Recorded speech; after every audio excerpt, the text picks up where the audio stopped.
On va démarrer maintenant. Je me mets là pour que les gens ne soient pas trop éblouis. Euh, Merci d'être venu ici pour l'export, pour voir ce que c'est Team France Export. Et on fait en même temps avec cette table ronde. Je présente les différentes personnes.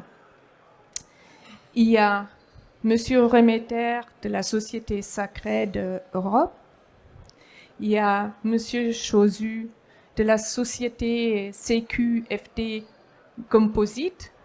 Ensuite, on a la BPI France avec Eric Reiner Ricato et Flora Fournier, CCI International Grand Est et Team France Export. Je commence tout de suite avec nos entreprises qui vont témoigner par rapport à ce qu'ils ont fait à l'international. Monsieur Remeter, peut-être vous présentez un petit peu la Société Sacrée d'Europe et puis vous nous dites quels sont vos clients, quelques exemples de clients. D'accord. Bonjour à tout le monde. Donc Daniel Remeter, moi j'ai plusieurs casquettes, essentiellement chef de projet commercial pour la société Sacred d'Europe. On fait partie du groupe Sacred. Nous existons depuis plus de 75 ans et nous produisons essentiellement des pièces en caoutchouc technique pour l'industrie automobile depuis le début. Nous avons un développement de matière, donc nous fabriquons notre propre matière que nous utilisons, que nous transformons et que nous revendons à d'autres transformateurs. Aujourd'hui, le groupe compte 8 unités à travers le monde, donc 4 en France, dont une filiale Sacrée d'Europe qui était la première à être créée. Nous avons donc une maison mère qui est près de Paris, à l'ouest de Paris. Nous avons un site technique pour les pièces techniques sur Lyon et un deuxième site pour fabrication de matière dans l'Allier, matière technique. Nous avons suivi, étant donné que nous avions des origines automobiles, nous avons suivi les différents constructeurs. Donc nous sommes partis en Chine, au Maroc, en Roumanie et au Mexique. Donc aujourd'hui, le groupe représente à peu près un chiffre d'affaires de 60 millions d'euros pour environ 500 collaborateurs répartis sur les différentes unités. Et nous faisions jusqu'à il y a à peu près une dizaine d'années 100% automobile. Il y a une dizaine d'années, on a entrepris un tournant, on s'est dirigé vers l'industrie. Donc ça s'est concrétisé par le rachat de 2 filiales, une technique et une de fabrication matière. Et nous avons développé d'autres produits, entre autres pour de la moyenne tension, Schneider Electric, que nous fabriquons sur le site de Vieuxtemps. Et nous essayons depuis quelques années de nous diversifier sur des parties techniques plus industrielles pour délaisser un peu le monde de l'automobile qui, malgré tout aujourd'hui, continue un petit peu à s'enfuir vers nos filiales. Et quel est votre part du chiffre d'affaires à l'export? Alors aujourd'hui, sur le site, je parle uniquement de la filiale de Sacré d'Europe. Aujourd'hui, sur ce site-là, nous sommes 50 personnes. C'est un chiffre qui génère une société qui génère à peu près 8 millions d'euros de chiffre d'affaires. Et on est aujourd'hui entre 30 et 40% effectif de livraison directe sur des produits export. En sachant que la globalité des produits que nous produisons, à 60-70%, finissent à l'export, mais passent d'abord par une étape de transformation ou un transitaire en France. D'accord. Et qu'est-ce qui était important pour vous pour faire appel à Team France Export? Ben, ce que j'expliquais auparavant, c'est un petit peu notre volonté de nous diversifier. Donc en fait, on avait deux volontés. C'est un, d'aller directement chez les constructeurs en direct, puisqu'on dépendait beaucoup des rangs 2. On était rang 2, donc on dépendait des rangs 1. Donc on avait une volonté d'aller vers des constructeurs automobiles que nous n'avions pas encore eu l'opportunité de fréquenter. Et de nous diversifier également sur des technologies différentes, entre autres l'énergie. Suite à notre partenariat avec Schneider Electric, essentiellement l'éolien et la moyenne tension. Et en 2015, on a eu une discussion avec la team et là, on nous a proposé effectivement de partir accompagner en Allemagne pour une première mission de prospection avec des clients en fait dans le panel qui nous avait intéressé comme exemple BMW, qui était vraiment la proposition qui nous a fait décider de partir avec vous. Maintenant, je pose la même question à vous, Monsieur Chauzu. Qu'est-ce que c'est exactement ces QFD composites? Qu'est-ce que vous faites? Et puis, quels sont effectivement les différents clients et secteurs que vous suivez? Bonjour à tous.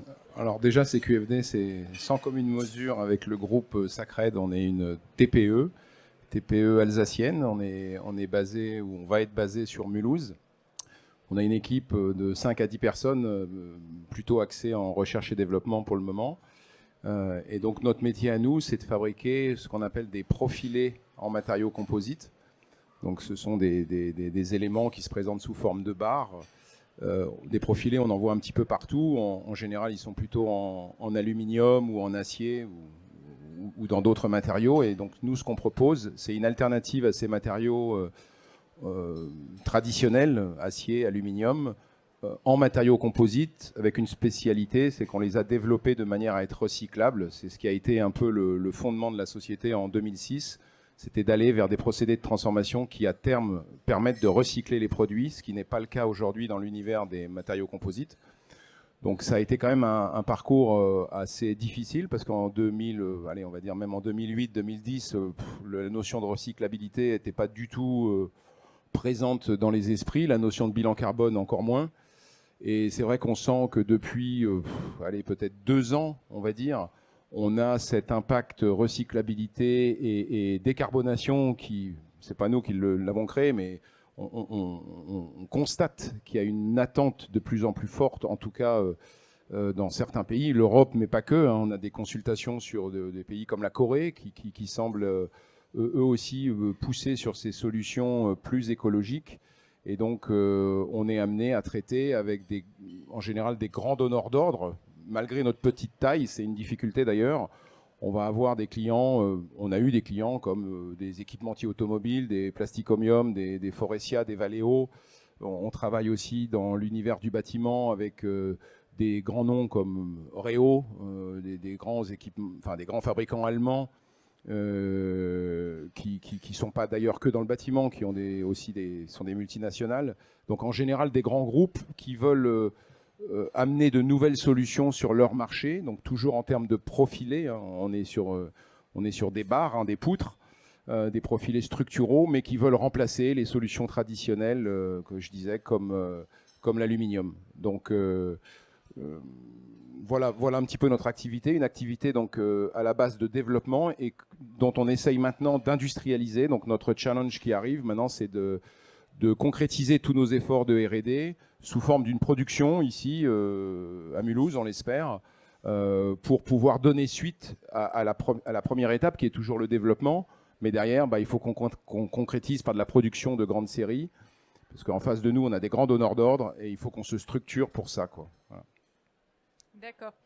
Et par rapport, effectivement, votre part du chiffre d'affaires à l'export, vous êtes à combien % environ? Ça peut être 100% sur certaines années, parce qu'en fait, on est sur une activité de projet. Donc, si on a Hyundai qui vient nous chercher, comme on a eu en 2015, pour développer une poutre de pare-choc, c'est un gros projet. Ça va nous prendre 80% de notre chiffre d'affaires. Si on travaille on a travaillé avec des Belges, on peut considérer que c'est de l'export. Donc, globalement, on a du mal à le situer, mais c'est, je pense, plus de 80%, parce que le monde, c'est pas que la France, le monde il est grand, donc les projets ils viennent de partout, enfin ils peuvent venir de partout. On a même vendu une partie d'équipements au Japon. Bon, voilà, on choisit pas aujourd'hui. J'anticipe peut-être un peu la prochaine question, mais on a très très peu d'activités commerciales. On n'est pas présent nulle part. Et donc, on a un site internet qui est notre seule vitrine. Et donc, les projets qui rentrent, ils rentrent de partout. Enfin, ils peuvent rentrer de partout. Et Certains sont plus faciles à suivre que d'autres, mais on n'a pas une stratégie commerciale bien ancrée, mais c'est ce qu'on essaye, c'est ce qu'on se propose de développer maintenant, de cibler un peu plus et d'avoir une démarche proactive. Et c'est pour ça qu'on est rentré en contact avec la team Business France. Voilà. Voilà, c'était ma question suivante. Pourquoi, effectivement, vous êtes rentré en contact avec la Team France Export? Et par rapport à ça, effectivement, vous étiez accompagné par, entre autres, par Flora Fournier, qui c'était sur le marché suisse. Oui. Comment ça s'est passé? Oui, alors déjà pour une toute petite structure, démarrer à l'export ou démarrer du commerce tout simplement, mais encore plus à l'export, c'est pas simple.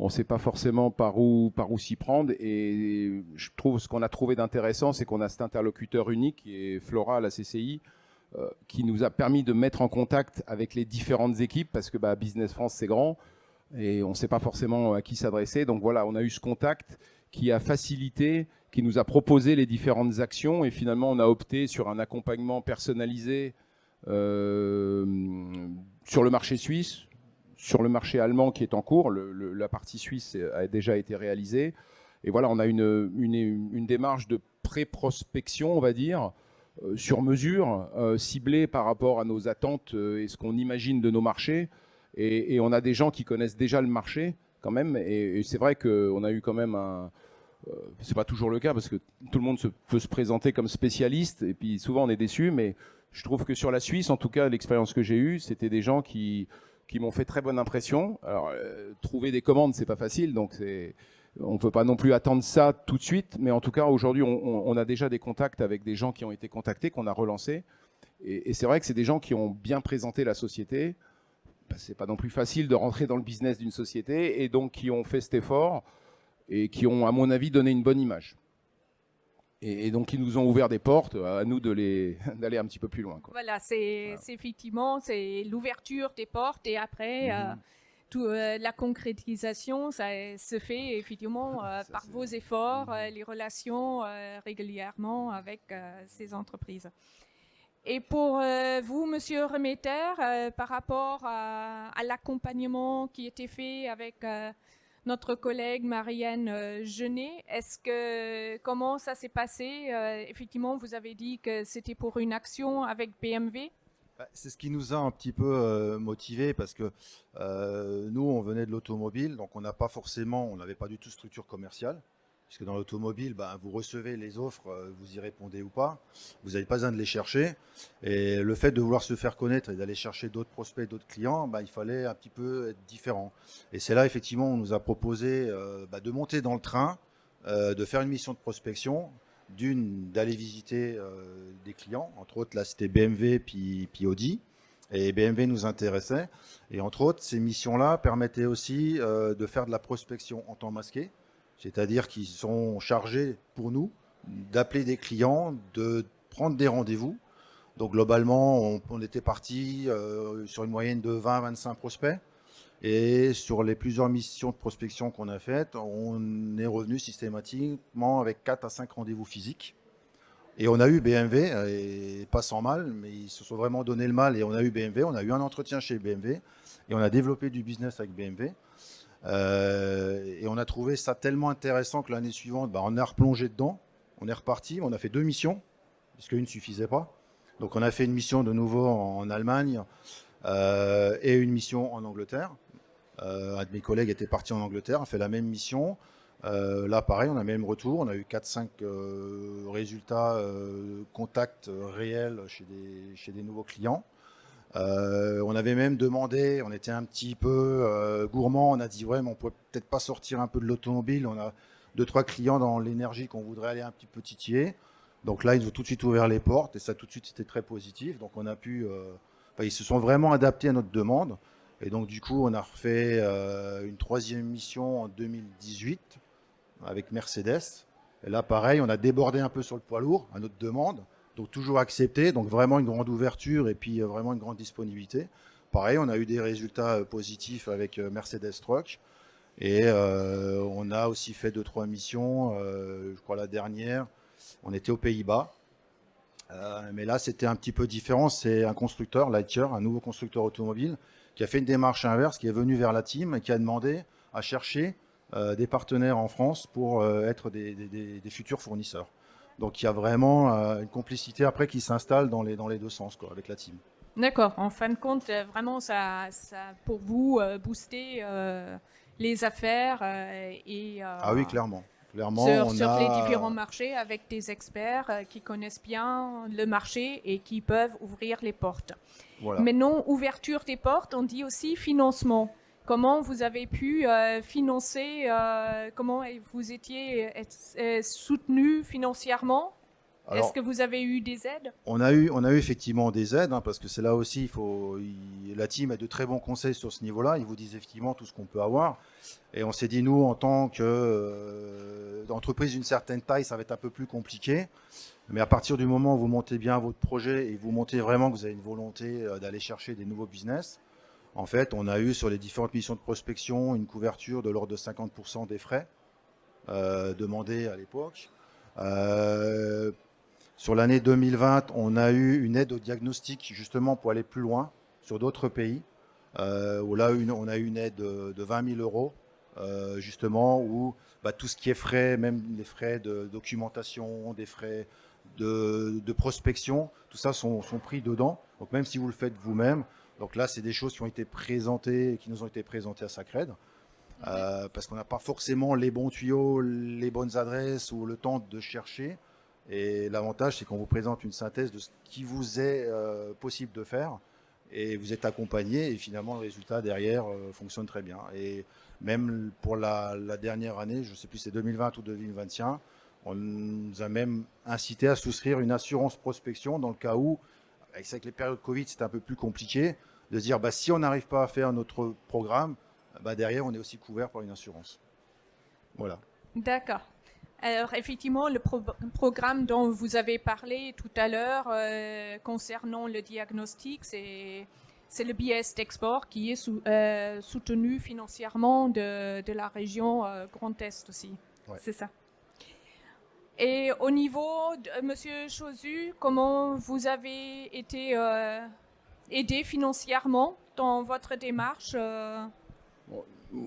Oui, je pense que ça se ressemble un petit peu. Donc, on a eu sur les conseils donc de Flora, la CCI, nous a présenté un petit peu les différents dispositifs qui existaient.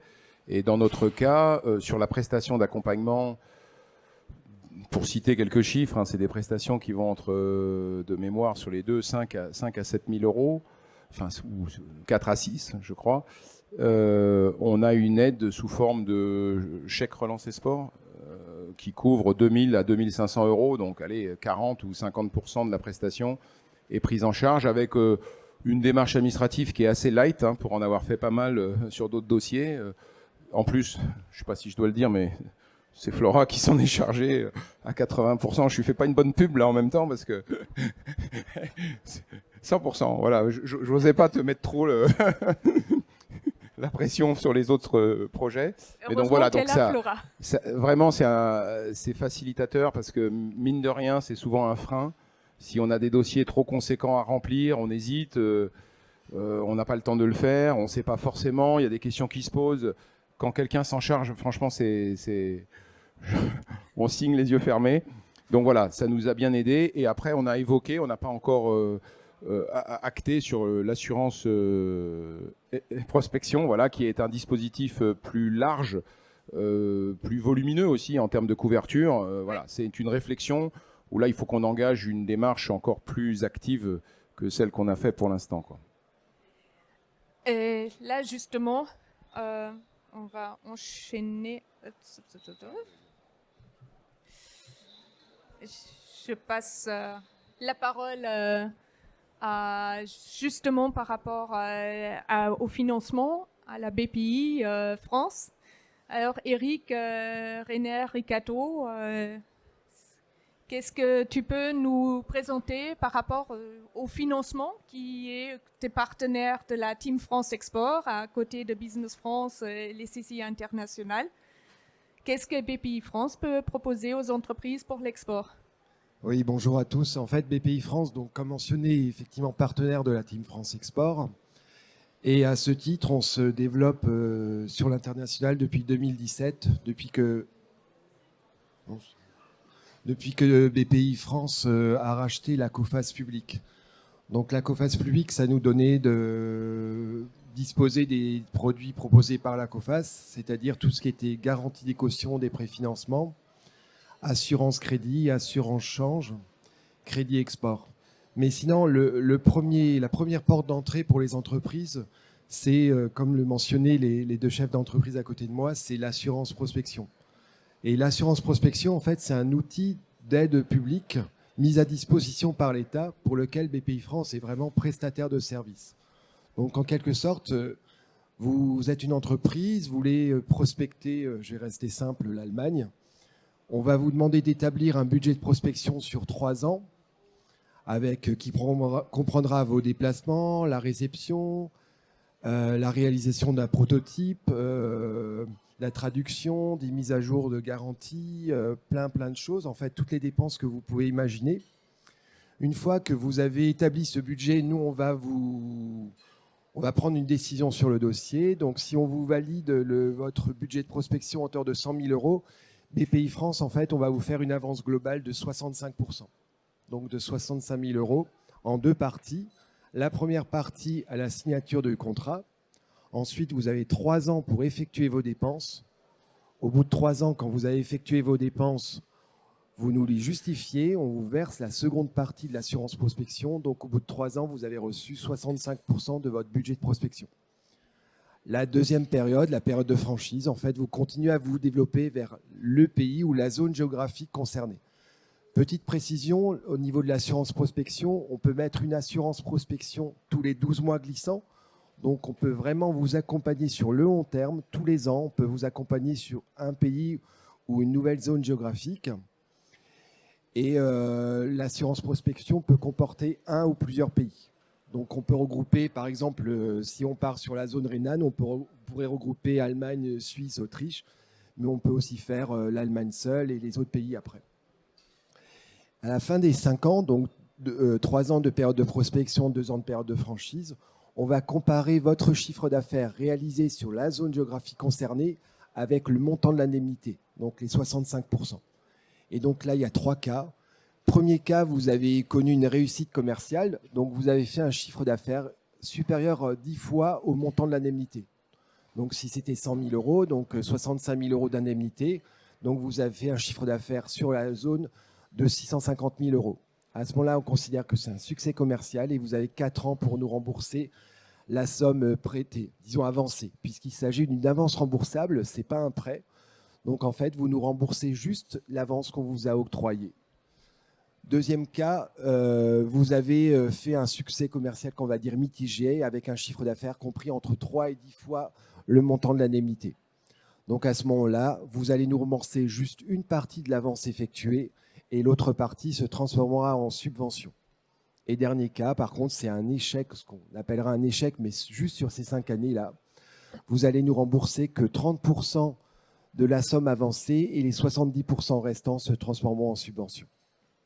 Et parallèlement à l'assurance prospection, on a un autre produit pour vous accompagner, parce que souvent on se rend compte que pour aller dans un pays, il est bon d'avoir un pied-à-terre, notamment vers l'Allemagne, mais finalement vers tant d'autres pays. Donc vous allez devoir créer une filiale, vous allez devoir racheter une entreprise, donc vous allez devoir injecter des fonds propres. Et là-dessus, BPI France aussi, on peut vous accompagner à travers un produit qui s'appelle la GPI, la garantie des projets à l'international. Donc en fait, tout simplement, ce produit d'assurance pure va nous permettre en fait de garantir jusqu'à hauteur de 50% les fonds propres que vous injectez dans cette société. Donc c'est vraiment très important. Et si la société devait connaître une défaillance économique, BPI France vous ferait un chèque de 50% du montant investi. Merci beaucoup. C'était très concis, ça va. Merci, Eric.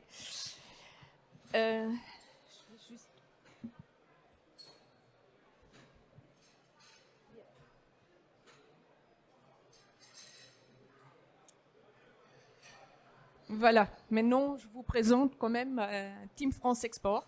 On est. Oui, je veux bien. Effectivement, c'est qui? C'est les CCI internationales Grand Est. Hop, t'es allé trop vite. Voilà. Nous avons les différentes missions au niveau de la Team France Export. C'est effectivement de vous accompagner, de vous aider de trouver des solutions dont vous avez besoin, et puis pour développer vos affaires à l'international. Tu peux passer?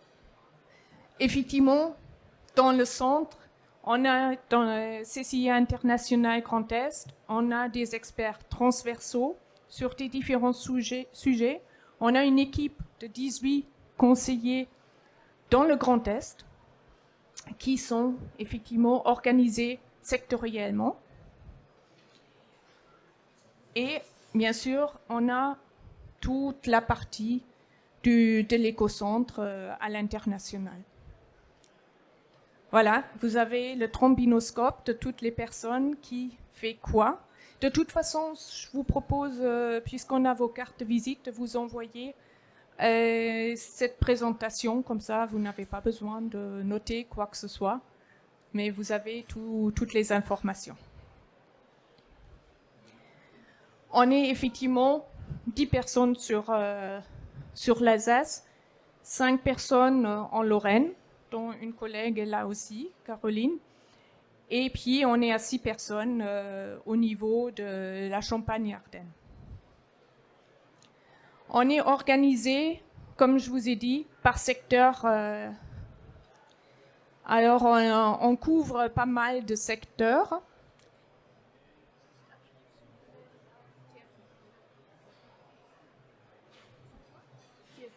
Et il y aura une vidéo là.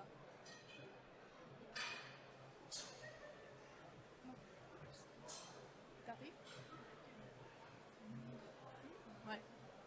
Ça ne veut pas? Bon. Ok. Bon, ça ne veut pas. Il n'y a pas de présentation. Il y avait une petite vidéo sur ce qu'on fait. Mais le direct, ça ne fonctionne pas toujours. À la place, on a des petits flyers pour vous dire ce qu'on fait. Vous pouvez les prendre là tout à l'heure. On a aussi intégré dans CCI International Grand Est, on a effectivement aussi intégré un service qui s'appelle Enterprise Europe Network, qui est un service, là on dirait Charlie et les drôles de dames, qui est spécialisé sur la réglementation européenne et sur les différents pays. Là, effectivement, on a des juristes qui peuvent faire la relecture de CGV. On a des spécialistes de la réglementation et on a effectivement des spécialistes aussi sur REACH, sur les contrats. Vous pouvez faire appel à ce service. Voilà. Là, vous avez toute la démarche, je vous envoie ça. Je ne vais pas aller plus dans les détails. Et on a un programme tous les ans qui s'appelle le programme régional Export Grand Est, où on a effectivement 37 actions dans les différents secteurs d'activité et qui sont en grande partie subventionnées par la région Grand Est, c'est-à-dire à 50% du coût.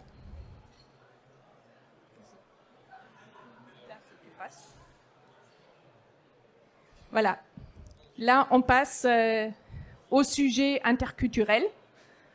Le sujet interculturel, ouais, c'est vrai, vous n'avez pas de retour. C'est effectivement, vous avez, c'est comme un iceberg. Ouais, vous pouvez. Effectivement, vous avez effectivement deux parties de ce iceberg, c'est-à-dire la partie qui est visible, qu'on peut sortir d'Internet, les différents, ou ailleurs, c'est-à-dire le droit, la fiscalité, les structures organisationnelles, la langue, bien sûr. Mais il y a une partie qui est immergé, c'est-à-dire les comportements, les motivations des uns et des autres, leur façon de travailler, les styles de management qui changent aussi d'un pays à l'autre. Et effectivement, c'est très important de considérer ces aspects. Et là, effectivement, on voit très bien par rapport entre l'Allemagne et la France, il y a quand même quelques différences concernant les différents sujets. Il y a effectivement la sécurité, je pense, les uns et les autres qui ont déjà travaillé avec l'Allemagne, et voient que les Allemands aiment bien garder leurs habitudes et travaillent beaucoup à long terme, et surtout ne pas prendre de risques. Ensuite, très important, c'est la rentabilité. Et la société, elle est beaucoup, c'est un travail de groupe. Il y a énormément de clubs sportifs et puis aussi dans les entreprises même, c'est très important cet esprit de groupe, de team. Ce qui est important aussi, les décisions ne se font pas par une personne, mais la plupart du temps, ça se fait par un comité de plusieurs spécialistes, des experts. C'est pour ça, quand vous avez des rendez-vous en Allemagne, vous retrouvez toute une panoplie de personnes en face de vous, parce qu'effectivement, c'est très important. Les informations, c'est très important. L'allemand recherche pas les informations, mais il faut les donner. C'est pour ça, c'est important aussi de savoir que, voilà, il faut donner ces informations et ils vont vous demander plein de choses. Ce qui est important aussi, ce sont les délais et les dates prévues. Voilà, là, c'est un exemple franco-allemand.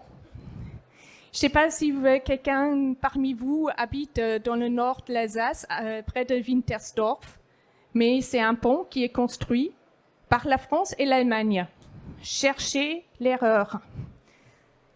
Alors, ça c'est le côté allemand, très pratique, et ça c'est le côté français.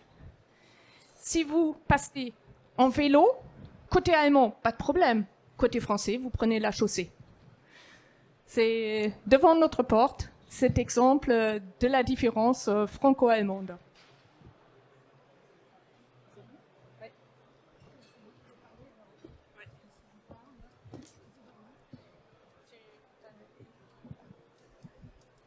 C'est bon. Il est prêt, pardon. Bonjour à tous, Flora Fournier, conseillère à l'international au niveau de la CCI Grand Est. Alors, je vais essayer de jongler avec ce que je vois et ce que je vous dis. Vous m'entendez bien? Ok.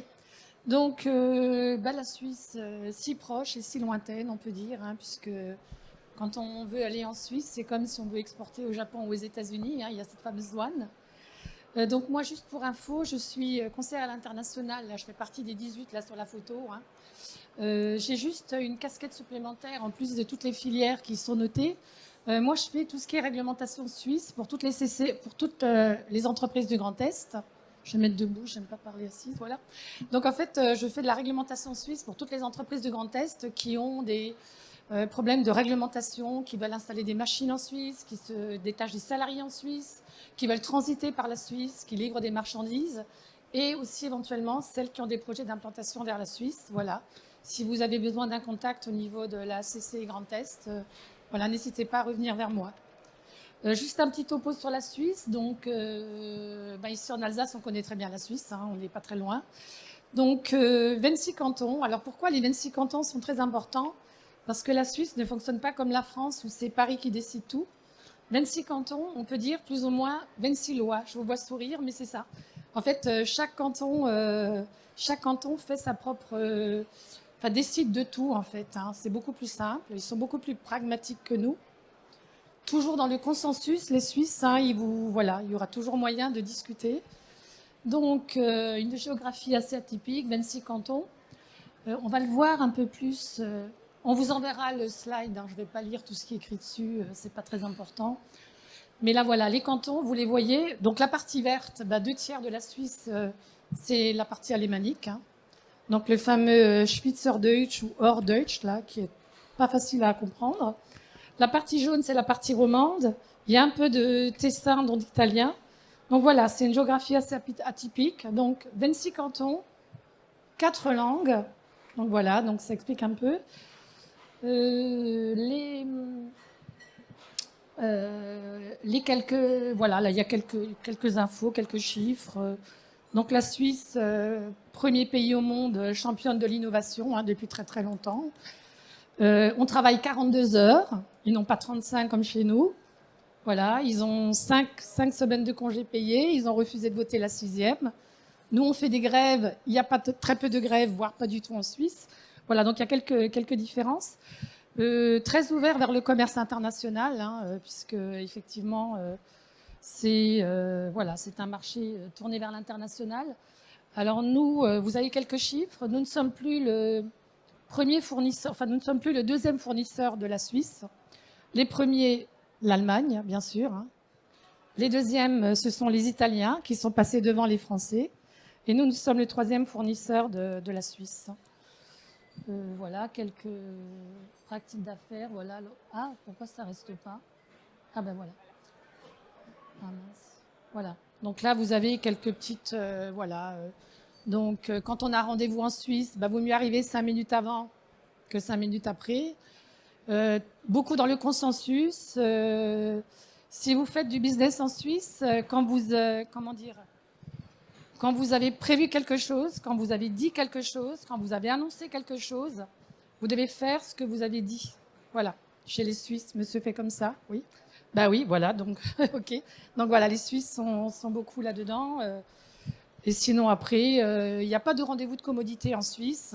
Si vous souhaitez aller en Suisse, si vous avez décroché un rendez-vous, en général, c'est que le Suisse y trouve un intérêt.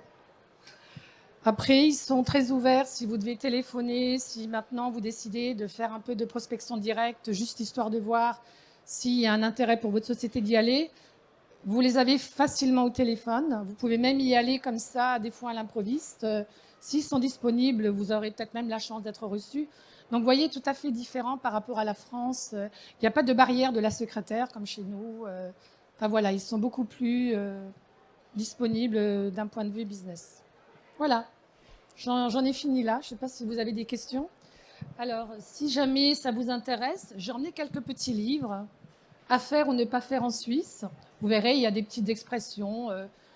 Voilà, quand ils disent que ça va bien, ils vont vous dire que ça joue ou tout de bon. Voilà, il y a quelques petites expressions là. Vous avez quelques infos aussi sur des sites internet par rapport à, voilà, si vous cherchez des informations sur certaines sociétés. Voilà, c'est un petit recueil qui a été fait par mes collègues de la CCI France-Suisse qui sont basés à Bâle, à Zurich et à Genève, et par mes collègues de Business France Zurich aussi. Donc, si vous voulez, servez-vous. Et je vous ai aussi emmené, bon là, vous avez le choix, quelques dossiers. Ce sont des dossiers qui sont faits par mes collègues de la CCI France-Suisse. Là, vous avez du ferroviaire, vous avez donné du sens, le retail, vous avez l'excellence, vous avez un dossier réussir en Suisse. Il y a de l'innovation. Voilà, vous vous servez, je vous les donne gracieusement. Et si vous avez des questions, voilà, je suis disponible. Voilà, merci Flora. Est-ce que vous avez des questions à nous poser? Est-ce qu'il y a ou c'était tellement? Oui, bonjour, Sébastien Lecomte-Sirfoul. Moi, j'avais une question donc à double facette destinée à Daniel Remeter et Franck Chauzu. Quelle a été la durée d'accompagnement de Team France donc avec vos entreprises dans ce projet avant-projet, avant de rencontrer les contacts de prospects ou clients respectifs de vos deux sociétés? Et deuxièmement, de quelle manière Team France vous a accompagné pour peut-être prioriser, sélectionner les prospects ou les mettre en avant, ou comment ça s'est passé? Voilà. Vous voulez répondre? Je peux commencer. Alors la durée, ça remonte il y a quand même quelques années, mais globalement, à partir de la première approche jusqu'à la réalisation sur le terrain, globalement, on est sur moins de 6 mois. Faut me dire si je dis des bêtises, mais globalement, pour moi, c'est cet ordre-là. À partir du moment où on part...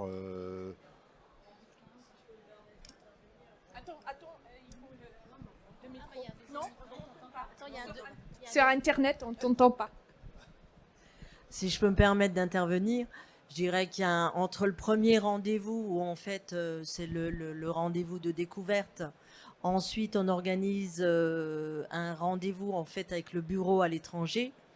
Et ensuite, la mise en œuvre, on va dire, du ciblage des entreprises, de la prospection, etc. C'est plutôt entre 3 et 4 mois. Ça dépendra aussi du pays, ça dépendra évidemment de la charge de travail du bureau.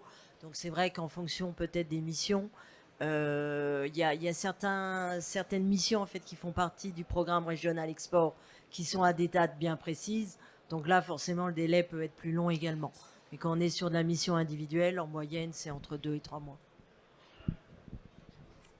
Oui, je confirme un peu ces délais-là. En fait, dans la démarche, il y a déjà une première phase de découverte de l'entreprise où on a communiqué un peu nos argumentaires produits, enfin expliqué ce qu'on vendait pour que les personnes puissent quand même s'approprier un petit peu la matière, parce que c'est eux qui la présentent en première approche.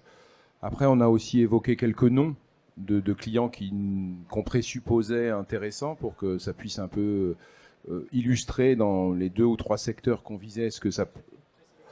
Oui, mais d'un ou deux, hein, histoire de dire, bah voilà, si nous on cherche des fabricants de fenêtres en Suisse, bon bah déjà eux ils disent ah oui tel nom, ah bah oui on le connaît, donc ça peut être pas mal. Et puis à partir de là, ils peuvent construire un fichier plus conséquent, donc c'est ce qu'ils ont fait. Et après ils nous soumettent ce fichier. On prend un peu de temps nous pour le regarder, bien sûr, se renseigner sur les sociétés, ce qu'elles font, regarder, on dit bah dans celui-là je crois qu'il y a une erreur parce que c'est pas tout à fait la cible à cause de ça.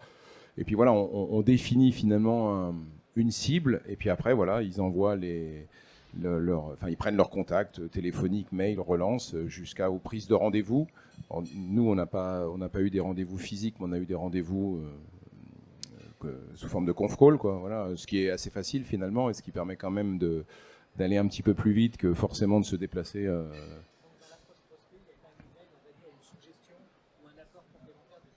Ah bah bien sûr, oui, bien sûr. Oui, c'est des sociétés qu'on ne connaissait pas, la majorité. Hein. Là, sur l'Allemagne, on est parti de notre fichier parce qu'on avait déjà quelques noms, mais on a essayé de mixer parce qu'il y a les noms qu'on connaît, mais que depuis quelques années, les interlocuteurs ont changé, on n'a jamais débouché, donc finalement on se dit, bah, autant les reprendre, hein, ceux-là. Et puis il y a aussi la volonté d'en découvrir d'autres, parce que peut-être qu'on se trompe et que c'est pas les bons et qu'on aimerait bien... laisser la chance à des professionnels de nous en proposer d'autres, parce que sinon on reste dans notre petit univers. Donc c'est un mix en fait, mais c'est assez souple en fait. Hein. Je pense que chaque société peut décider de ce qu'elle veut finalement avec l'équipe en face, quoi. Ouais. Pour compléter, excuse-moi Claudia, pour compléter là, ce que disaient Franck Chauzu et Daniel Remeter, en fait, pour vous répondre, en fait, il y a un ciblage, il y a un cahier des charges qui est fait auparavant avec la société et nos collègues dans les bureaux. Il y a un ciblage qui est fait avec un fichier Excel qui est envoyé aux sociétés par rapport à ce qu'elles ont discuté, quel type de prospects elles vont cibler. En l'occurrence, chez Franck Chauzu, c'était des façadiers. Hein, on était parti sur des façadiers. Donc, il y a un ciblage qui est fait. On vous envoie un fichier Excel de une trentaine de noms, entre 25 et 30 prospects. Et il y a un call qui est fait avec une restitution de ces ciblages. Et l'entreprise nous dit un tel oui, un tel non. Et des fois, les sociétés ont connaissance de concurrents ou de noms d'entreprises qu'elles veulent prospecter, mais qu'elles n'arrivent pas à joindre, donc on les rajoute. Donc vous voyez, c'est vraiment un ciblage qui est très fin. Je ne sais pas si ça répond à... Voilà. Voilà. Après, c'est sûr que si vous connaissez bien la typologie de vos clients, c'est plus facile. Parce que nous, on est un peu dans l'expectative de chercher, est-ce que c'est plus des façadiers ou des gens qui construisent des capteurs solaires ou des équipementiers automobiles. Donc, en même temps, on essaye de chercher. Donc, c'est pour ça qu'on a ciblé plusieurs cibles, en fait. Mais si vous connaissez bien et vous voulez voir BMW ou que les équipementiers automobiles, c'est plus facile, quoi. Voilà, ça vous répond à la question. Et puis, comme ça, on prendra rendez-vous prochainement. Voilà, maintenant c'est l'instant du tirage au sort. Je demande pour les cartes de visite que vous avez gentiment mis dans le sac. Si, ah, j'ai pas le droit.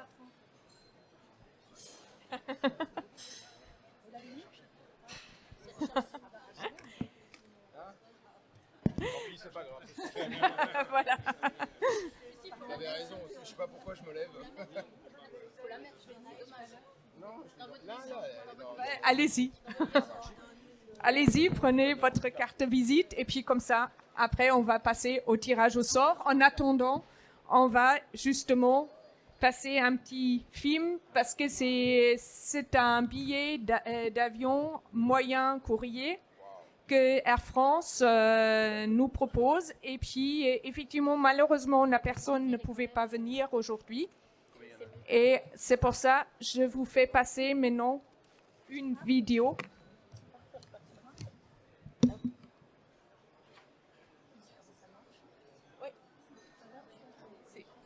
Voilà. Vous pouvez mettre le son.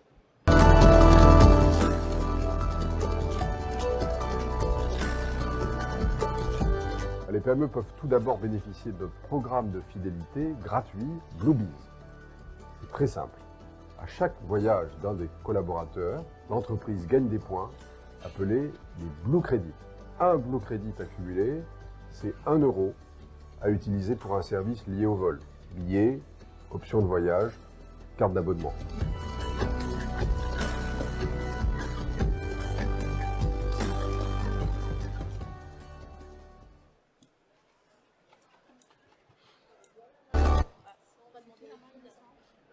Alors, la main innocente, Evelyne, tu tires la carte.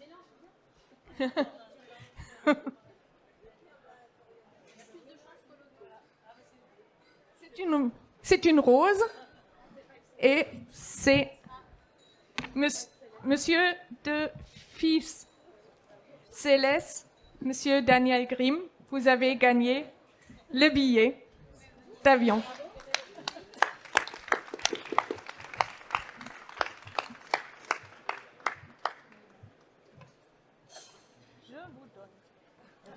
Voilà, je vous donne le courrier de Air France pour effectivement pouvoir bénéficier de ce vol. Air France et à vous, je vous dis merci pour ce présent. Oui. Voilà. C'est la première fois que je gagne quelque chose en plus. Voilà. Et ben merci à vous. Voilà. De rien, et puis ça fait plaisir, et puis j'espère que vous pouvez bien l'utiliser. C'est de moyens courriers, ce voyage. Et puis effectivement, c'est en remerciant Air France qui est notre partenaire pour aussi parfois pour nos missions. Voilà. Je vous remercie beaucoup. Et puis, j'espère de vous revoir bientôt.